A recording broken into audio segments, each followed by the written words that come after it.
नमस्कार, मैं हूं संगीता राय। पूर्वांचल एक्सप्रेस न्यूज के इस वेब पोर्टल पे आपका स्वागत है। आइए देखते हैं हमारे संवाददाता राम सकल यादव की यह विशेष रिपोर्ट।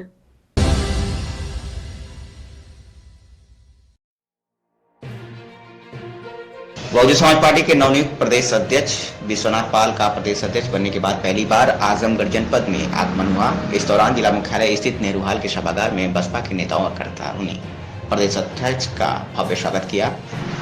इस अवसर पर बसपा के प्रदेश अध्यक्ष ने मीडिया से बातचीत करते हुए संकेत दिया कि 3 जनवरी को उत्तर प्रदेश में प्रवेश कर रहे कांग्रेस महासचिव राहुल गांधी की भारत जोड़ो यात्रा में बहुजन समाज पार्टी शामिल नहीं होगी। उन्होंने कहा कि भारत जोड़ो यात्रा राहुल गांधी लेकर निकले हैं, वो देश जुड़े, हम पिछड़ों, दलितों और अल्पसंख्यकों और न्याय पसंद स्वर्ण समाज के लोगों को जोड़ने आए हैं।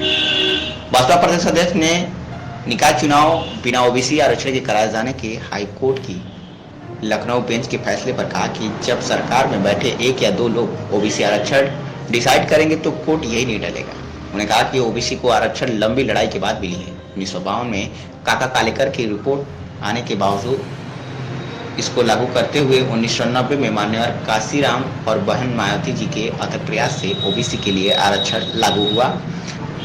कृपाल ने कहा कि विधानसभा चुनाव में बहुजन समाज पार्टी की हार का कारण ये रहा कि विपक्षी पार्टियों के साथ ही मीडिया भी बीजेपी की बी टीम बताती रही।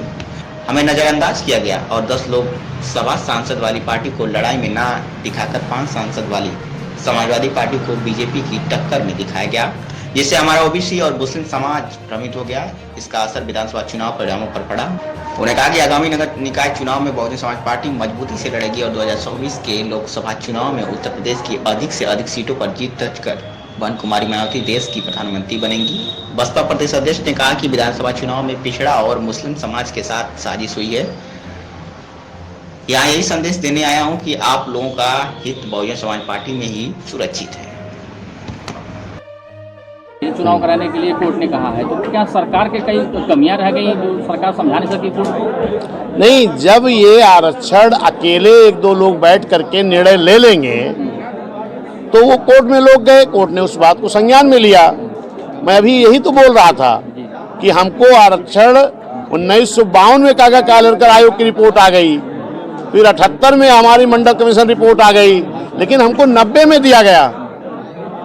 90 में पिछड़ों को आरक्षण दिया गया।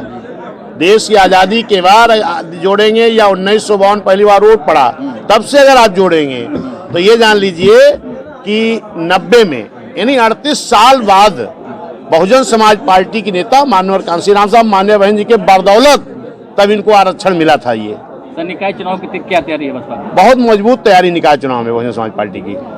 24 में वापसी होगी बसपा की? ये आपको देखने में लग रहा होगा कि हमारा कार्यकर्ता बहुत जोश में है।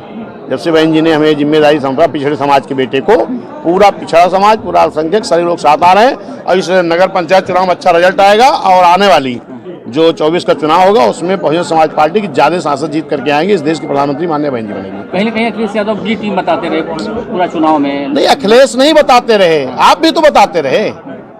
आप 10 सांसद वाली को क्यों नहीं बताया कि लड़ाई में यही है?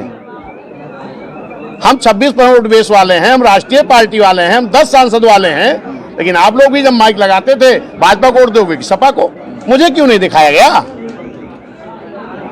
इस चीज को आप खुद ही बताओ कि हम 10 सांसद वाले लड़ाई के बाहर हैं और 5 सांसद वाला लड़ाई में है। समीक्षा हुई है विधानसभा की, क्या मतलब? कोई समीक्षा नहीं, हमारे बहन जी ने समीक्षा किया है। हम लोगों के साथ बहुत बड़ा धोखा हुआ है, गुमराह किया गया हमको। राहुल गांधी ने आमंत्रण दिया भारत जोड़ो यात्रा के लिए, तो बहुजन समाज पार्टी जाएगी? देखिए, राहुल गांधी भारत जोड़ेंगे, देश जोड़ेंगे, वो जाने। हम पिछड़ा संख्या को न्याय पसंद लोग जोड़ने आया हूँ, मैं उनको जोड़ रहा हूँ।